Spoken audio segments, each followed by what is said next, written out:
In this tutorial, I'm going to show you how you can cover your cake dummy in fondant. I will be using the same 6x5 round cake dummy I used in my previous tutorial, so be sure to check that out on how I covered the cake dummy to be able to reuse it. I begin by adding some shortening to my hands and then spreading it all over the sides and top of the cake dummy. The shortening will act as a glue for my fondant to adhere to the shrink film. Alternatively, you can use a thin layer of buttercream.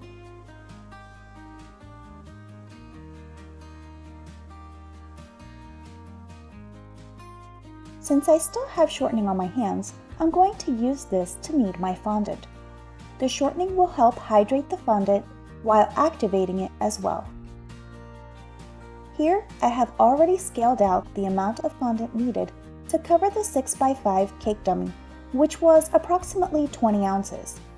Now, this fondant is super elastic and gives me excellent coverage, so I will definitely have a considerable amount left over. Be sure to knead the fondant as you are kneading bread dough. I like to ball up my fondant and then lightly press it in the middle to help flatten it out into a disc shape.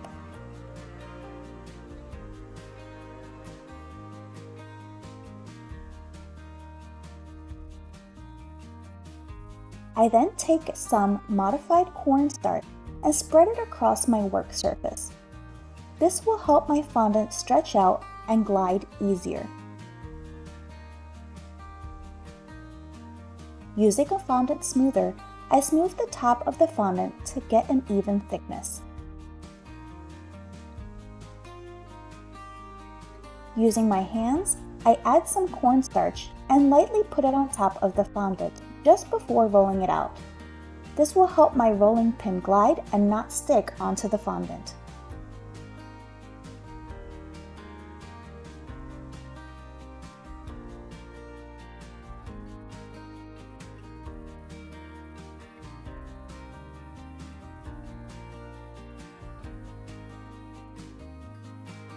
I continue to roll out my fondant until it has reached 16 inches in diameter.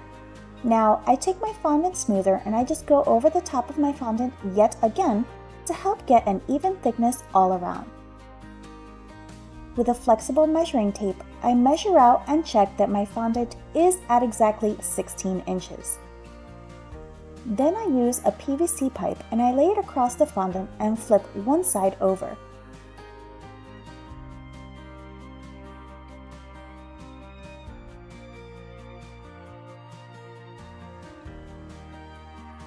I then place my cake dummy in front of the PVC pipe and drape the fondant over. I smooth out the top of the fondant first, just to make sure I did not get any air bubbles underneath, and continue working the fondant. I make sure to open the pleats and press the fondant up against the cake dummy instead of down and out. By doing so, this helps prevent the fondant from tearing.